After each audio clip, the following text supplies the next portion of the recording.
औज़ुबिल्लाहिमिनश्शैतानिर्रजीम बिस्मिल्लाहिर्रहमानिर्रहीम। 10th class, उम्मीद करती हूँ आप लोग सेहत और ईमान की बेहतरीन हालत में होंगे। आज के लेक्चर का स्टार्ट हम अपनी हदीस से करते हैं। रसूल अकरम सल्लल्लाहु अलैहि वसल्लम ने फरमाया, अगर मेरा एक फ़रमान भी याद हो तो उसे आगे पहुँचाओ।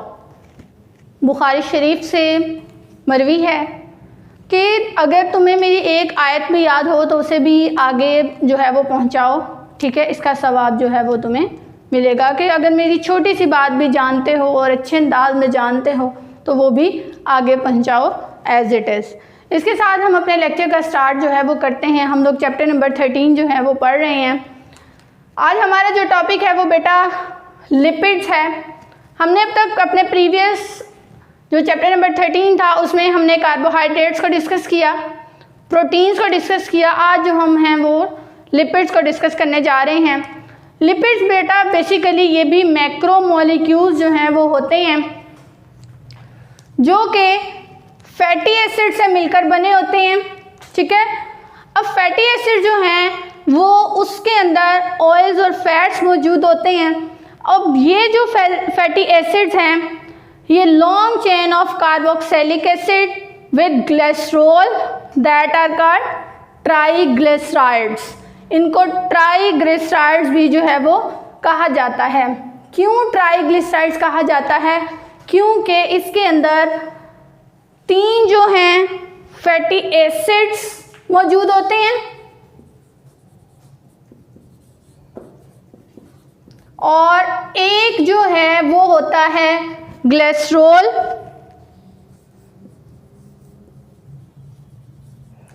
ये दोनों मिलके क्या बनाते हैं? एस्टर्स बनाते हैं।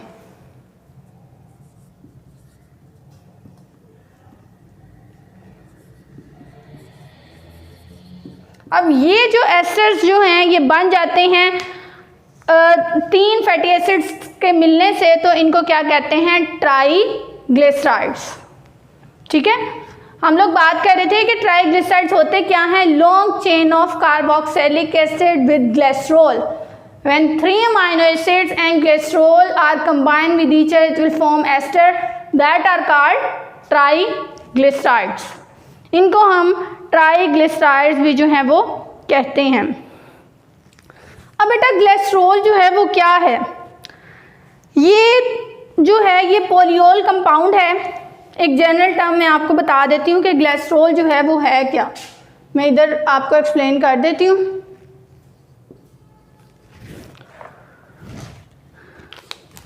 नंबर 1, एक तो ये पॉलीओल कंपाउंड है। Poly mean many and all mean hydroxyl group से इसको लिया गया है, ठीक है। पॉलीओल कंपाउंड है ये आपकी बुक में मेंशन नहीं है, ये मैं आपको जनरल बता रही हूँ, ठीक है। इसके साथ ये कलरलेस होता है और ऑर्डरलेस भी होता है और स्वीट इन टेस्ट होता है ये।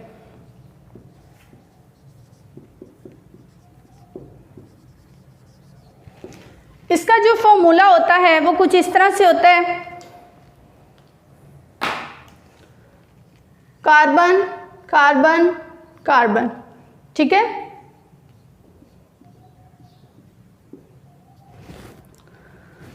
हाइड्रोक्सिल ग्रुप,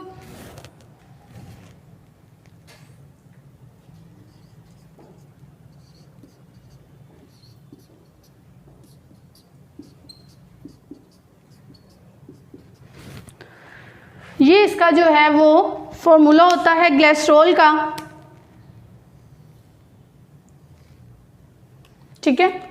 आप लोग देख सकते हैं 3 कार्बन हैं, OH ग्रुप अटैच आपकी बुक के अंदर मौजूद नहीं है, लेकिन अब फिर भी आप लोग इसको नोट कर लें तो ज़्यादा बेहतर है। ये ग्लिसरॉल का फॉर्मूला है जो कि 3 फैटी एसिड से के साथ रिएक्ट करता है और एस्टर बनाता है और उसको हम लोग क्या कहते हैं? ट्राइग्लिसराइड जो हैं वो हम लोग इसको कहते हैं। अब बेटा हमारे पास जो ट्राइग्लिसराइड है उसका जनरल फॉर्मूला हमारे पास आता है कुछ इस तरह से। आप लोग देखें जनरल फॉर्मूला क्या है ट्राइग्लिसराइड्स का? Carbon carbon carbon O C double bond O R H2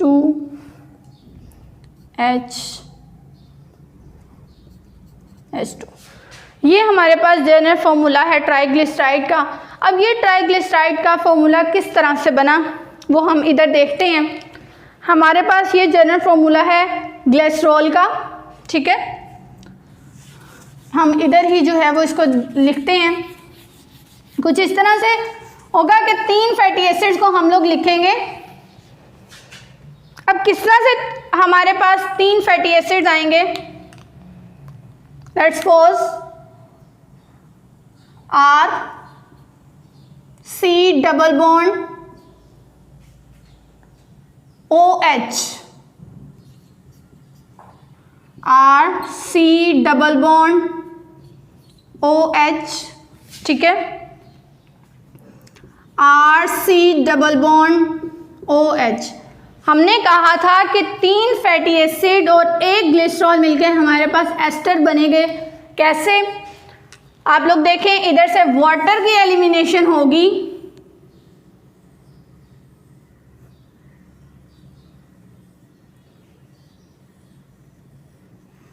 ये जो है ये वाटर निकल जाएगा, ठीक है। तो आप देखें यही प्रोडक्ट आपके पास बनेगी। जरा गौर करें, पोजीशन चेंज हो गया, डजेंट मैटर। ये देखें क्या बचा आपके पास remaining, R C double bond O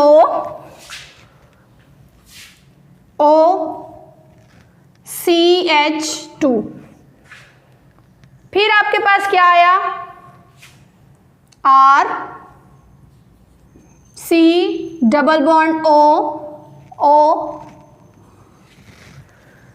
ये वाला वो आ गया। अब आपके पास ये क्या है, ये इसके साथ बॉन्ड बना रही है, हम भी इसी तरह से ही बॉन्डिंग शो करेंगे, CH, ठीक है।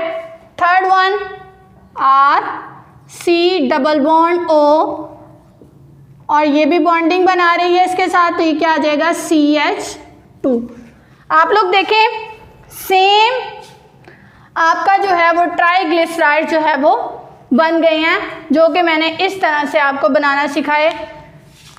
1 फैटी एसिड 2 3 और 1 ग्लिसरॉल का जो है वो फॉर्मूला था हमारे पास, जिसने एलिमिनेशन ऑफ वाटर की, तो आपके पास ट्राइग्लिसराइड जो है वो बन गए। क्लियर? इसके साथ बेटा हमारे पास हमने बात की थी कि जो हमारे लिपिड्स हैं वो ऑयल्स और फैट्स पे इंक्लूड होते हैं। अब ऑयल्स और फैट्स जो हैं वो क्या हैं? ऑयल्स जो हैं वो एग्जिस्ट करते हैं लिक्विड फॉर्म में इन रूम टेम्परेचर, ठीक है।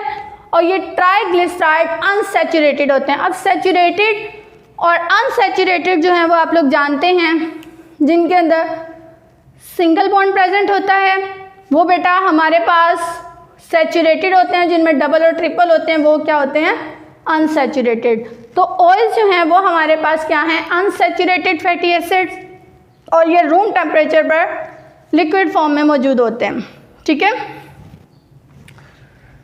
इसके साथ बेटा हमारे पास आता है फैट्स। ये डिफरेंस भी आ जाता है कि write down the difference between oils and fats. तो फैट्स जो हैं वो सॉलिड होते हैं रूम टेम्परेचर पर, और सैचुरेटेड ट्राइग्लिसराइड्स फैटी एसिड्स होते हैं, ठीक है। उसके बाद फैटी एसिड की बात आती है कि फैटी एसिड जो है वो हमारे पास क्या हैं। हम लोग देख लेते हैं कि फैटी एसिड्स जो हैं that are building block of lipids. Fatty acids की बात है हमारे पास,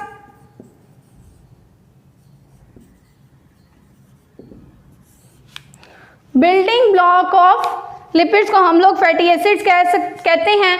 या तो ये सैचुरेटेड होते हैं या ये अनसैचुरेटेड होते हैं।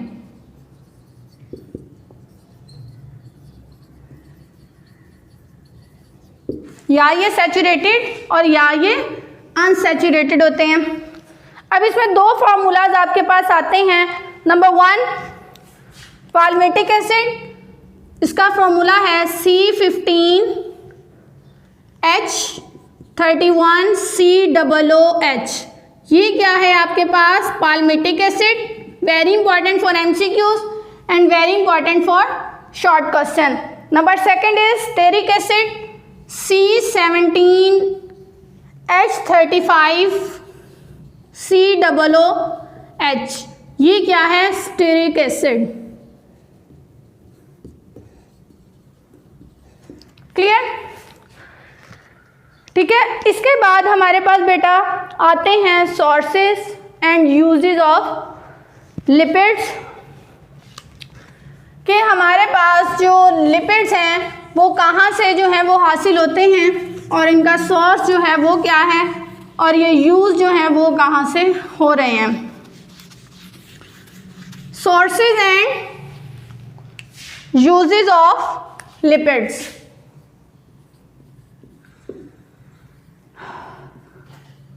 सोर्सेज ऑफ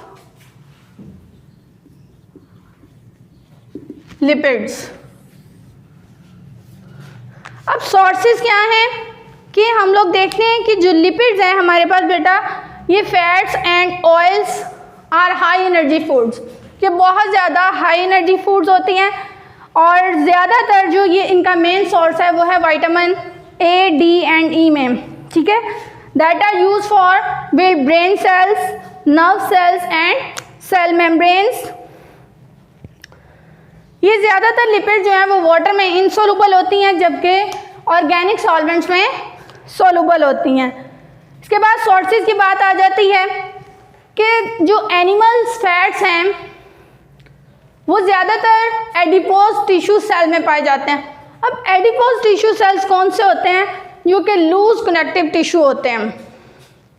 ठीक है, जो कि हमारे बटर, घी, ऑयल में जो हैं वो बहुत ज़्यादा हेल्पफुल हैं। इसके बाद एनिमल फैट्स जो हैं वो सोप इंडस्ट्री में बहुत ज़्यादा यूज़ होते हैं।